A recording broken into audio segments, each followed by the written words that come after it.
പ്രോജക്റ്റിന്റെ പേര് വിത്ത് പേപ്പർ നിർമ്മാണ പദ്ധതി. വിത്ത് പേപ്പർ എന്നത് ഉപയോഗശേഷം വലിച്ചെറിയുന്നതിന് പകരം മണ്ണിൽ നടുമ്പോൾ കടലാസ് ദ്രവിക്കുകയും അതിലുള്ള വിത്തുകൾ മുളച്ച് ചെടിയായി വളരുകയും ചെയ്യുന്നു. ഒരു പ്രത്യേകതരം പുനഃചക്രമാണ് കടലാസാണ്. പദ്ധതിയുടെ ലക്ഷ്യം മാലിന്യം കുറയ്ക്കൽ.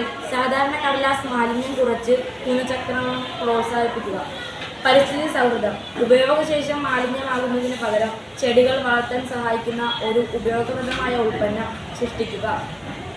ബോധവൽക്കരണം. സുസ്ഥിരമായ ജീവിതശൈലിയെക്കുറിച്ച് ജൈവവിഘടനം സംഭവിക്കുന്ന ഉൽപ്പന്നങ്ങളെക്കുറിച്ച് അവബോധം നൽകുക. ആവശ്യമായ സാധനം പഴയ കടലാസുകൾ, ചെറിയ വിത്തുകൾ, വെള്ളം, മിക്സി അല്ലെങ്കിൽ ബ്ലെൻഡർ, തുണി കൊണ്ടുള്ള അരിപ്പ, ഫ്രെയിം, സ്പോഞ്ച് തുണി. ഉദ്ദേശം പത്രങ്ങൾ, ഓഫീസ് പേപ്പറുകൾ, മുട്ട, കാർട്ടണുകൾ, പേപ്പർ പൾപ്പ് ഉണ്ടാക്കാൻ. തുളസി, മുളങ്കിരി, ചീര അല്ലെങ്കിൽ ചെറിയ പൂച്ചെടികൾ വിത്ത് പേപ്പറിൽ ഉൾപ്പെടുത്താൻ. പേപ്പർ കുതിർന്ന പൾപ്പ് ഉണ്ടാക്കാൻ. പേപ്പർ പൾപ്പ് ഉണ്ടാക്കുന്നതിന് പേപ്പർ ഷീറ്റ് രൂപത്തെടുക്കുക. അധികം വെള്ളം ഒപ്പിയെടുക്കണം. ഘട്ടം 1. പൾപ്പ് നിർമ്മാണം. പേപ്പർ കീറിയ പഴയ കടലാസുകൾ ചെറിയ കഷ്ണങ്ങളാക്കി കീറിയെടുക്കുക. കുതിർത്തൽ. കീറിയ കഷ്ണങ്ങൾ ഒരു പാത്രത്തിൽ വെള്ളത്തിൽ കുറഞ്ഞത് 6 മണിക്കൂറെങ്കിലും കുതിർന്നു വെക്കുക. പൾപ്പ് ഉണ്ടാക്കൽ. കുതിർന്ന കടലാസ് ആവശ്യത്തിന് വെള്ളം ചേർന്ന് മിക്സിയിലിട്ട് പേസ്റ്റ് രൂപത്തിൽ നന്നായി അരച്ചെടുക്കുക. അരച്ചെടുത്ത പൾപ്പ് ഒരു പാത്രത്തിലേക്ക് മാറ്റുക. ഈ പൾപ്പിലേക്ക് നിങ്ങൾ തിരഞ്ഞെടുത്ത ചെറിയ വിത്തുകൾ ചേർക്കുക. വിത്തുകൾ എല്ലായിടത്തും ഒരുപോലെ വിതരണം ചെയ്യാനായി പൾപ്പ് പതുക്കെ ഇളക്കുക.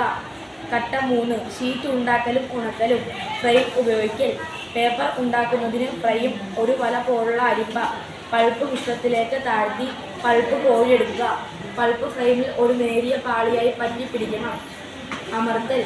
ഫ്രെയിം ഉയർത്തിയ ശേഷം അധികമുള്ള വെള്ളം ഊർന്നുപോകാനായി അനുവദിക്കുക. ഒരു തുണിയിലോ പേപ്പറിലോ വെച്ച് സ്പോഞ്ച് ഉപയോഗിച്ച് പതുക്കെ അമർത്തി ശേഷിക്കുന്ന വെള്ളം ഒപ്പിയെടുക്കുക. ഉണക്കൽ. പൾപ്പ് ഷീറ്റ് വളരെ ശ്രദ്ധയോടെ തുണിയിൽ നിന്ന് എടുത്ത് ഒരു നിരന്ന പ്രതലത്തിൽ വെച്ച് സൂര്യപ്രകാശത്തിൽ പൂർണ്ണമായി ഉണങ്ങാൻ അനുവദിക്കുക. ഫിനിഷിംഗ്.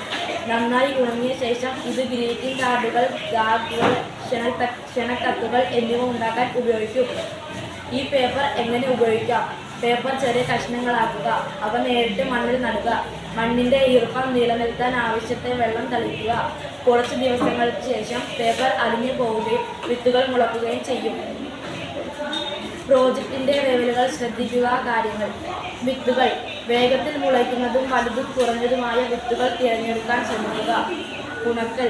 പേപ്പർ പൂർണ്ണമായും ഉണങ്ങിയാൽ മാത്രമേ പൂപ്പൽ വരാതെ ദീർഘകാലം സൂക്ഷിക്കാൻ കഴിയൂ. വിപണനം. ഇതൊരു പ്രത്യേക ഉൽപ്പന്നമായതിനാൽ പരിസ്ഥിതി ബോധമുള്ള ഉപയോക്താക്കൾ നഴ്സറികൾ ലക്ഷ്യമിട്ട് വിപണനം നടത്താം.